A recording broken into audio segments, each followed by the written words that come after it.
साल था 1857। गर्मियों की दोपहरी थी। मेरठ की छावनी में सन्नाटा था, लेकिन सिपाहियों के मन में तूफान उठ रहा था। अंग्रेजों ने जो नई बंदूकें दी थीं, उनके कारतूसों में गाय और सूअर की चर्बी की बात फैल गई थी। यह बात हिंदू और मुस्लिम दोनों ही धर्मों का अपमान थी। भारत की धरती पर अजीब सा सन्नाटा था। लोग बोलते कम थे, सहते ज्यादा। बाजार में देसी वस्त्र सस्ते थे, पर बिकते नहीं थे, क्योंकि अंग्रेजी कपड़ा जबरन बेचा जाता था। सड़कें बनी, रेल चली, लेकिन इन सब का मकसद भारत को लूटना और अंग्रेजी हुकूमत मजबूत करना था। बंगाल प्रेसिडेंट का छोटा सा शहर बैरकपुर, यहीं तैनात था एक सिपाही, मंगल पांडे। साफ सुथरी वर्दी, गर्व से सीना चौड़ा और आंखों में चमक थी। पर उस दिन वो गुस्से में था, क्योंकि ब्रिटिश ईस्ट इंडिया कंपनी ने नई एनफील्ड राइफल दी थी।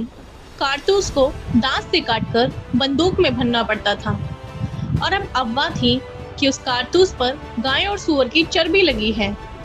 यह अफवाह नहीं, एक धार्मिक अपमान था। हिंदुओं के लिए गाय पूज्य थी और मुसलमानों के लिए सूअर अपवित्र।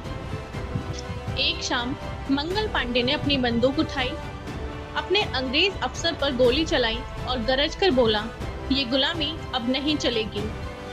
उसे पकड़ लिया गया और 8 अप्रैल 1857 को फांसी दे दी गई। लेकिन चिंगारी अब शोला बन चुकी थी। 10 मई 1857 मेरठ की छावनी। सैकड़ों सिपाहियों ने विद्रोह कर दिया। गोलियां चली, तोपें दगी, अंग्रेजों के घर जला दिए गए। सिपाही बोले, चलो दिल्ली बादशाह के पास।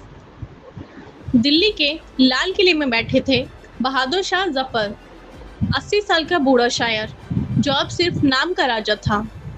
सिपाही आए और बोले, हुजूर, अब वक्त है फिर से हिंदुस्तान को एक करने का। जफर की आंखों में आंसू थे। अगर ये आखिरी लड़ाई है तो मैं तुम्हारे साथ हूँ। लाल किले पर फिर मुगल झंडा लहराया। हिंदू मुस्लिम दोनों ने उसे भारत का सम्राट मान लिया। विद्रोह अब उत्तर भारत से लेकर मध्य और पूर्व तक फैल चुका था। रानी लक्ष्मीबाई, जो सिर्फ 23 साल की विधवा रानी थी, अंग्रेजों ने कहा, आपके पास वारिस नहीं तो झांसी हमारी होगी। रानी ने जवाब दिया, मैं अपनी झांसी नहीं दूंगी। घोड़े पर बेटे को पीठ से बांधकर निकल पड़ी। हर मोर्चे पर लड़ी, कभी ग्वालियर, कभी कालपी। हर सैनिक कहता, रानी नहीं, दुर्गा का रूप है ये। नाना साहब पेशवा बाजीराव के दत्तक पुत्र थे। अंग्रेजों ने उनकी पेंशन बंद कर दी। तात्या टोपे जैसे जाबाज सेनापति को साथ लेकर उन्होंने कानपुर को अंग्रेजों से आजाद करवा लिया। लखनऊ की शेरनी बेगम हजरत महल बेटे बिरजिस कादर को नवाब घोषित किया। अंग्रेजों को रेजिडेंसी से खदेड़ा, कहा, हिंदुस्तान मुसलमानों और हिंदुओं दोनों का है, किसी फिरंगी का नहीं। 80 साल के बुजुर्ग योद्धा कुंवर सिंह अंग्रेजों को चकमा देते देते नदी पार कर रहे थे कि उनका हाथ गोली से घायल हो गया। उन्होंने नदी में अपना घायल हाथ काटकर बहा दिया, ताकि जहर शरीर में ना फैले। लेकिन फिर अंग्रेजों ने अपनी पूरी ताकत झोंक दी।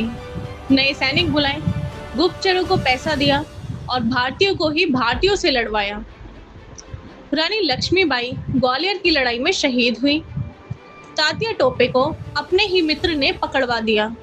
नाना साहब नेपाल भाग गए और बहादुर शाह जफर को गिरफ्तार कर रंगून भेज दिया गया। जफर की आंखों में आंसू थे जब उन्हें भारत से विदा किया गया। उन्होंने अपने आखिरी दिन रंगून की एक जेल में बिताए। उन्होंने एक शेर लिखा, लगता नहीं है दिल मेरा उजड़े दयार में, किसकी बनी है आलमे नापायदार में। क्रांति का परिणाम कुछ ऐसा था। ईस्ट इंडिया कंपनी का शासन खत्म हुआ। 1858 से भारत सीधे ब्रिटिश क्राउन के अधीन आ गया और ब्रिटिश राज की शुरुआत हुई। लेकिन इस क्रांति ने यह साबित कर दिया कि भारत सोया हुआ शेर है। एक बार जाग जाए तो दुनिया हिल जाएगी। 1857 का संघर्ष भले ही असफल हुआ, लेकिन इसने आजादी की चेतना, एकता और आत्म बलिदान का बीज बोया। यही बीज आगे चलकर गांधी, भगत सिंह, बोस, नेहरू, पटेल जैसे नायकों में फूटा और इसका परिणाम आज हम आजाद हैं। तो याद रखें कि उस आजादी की पहली कीमत मंगल पांडे की फांसी, रानी लक्ष्मीबाई का बलिदान और जफर का अजनबी देश में दर्दनाक अंत से चुकाई गई थी। 1857 वो पहली चिंगारी थी जिसने सदी को जला दिया था।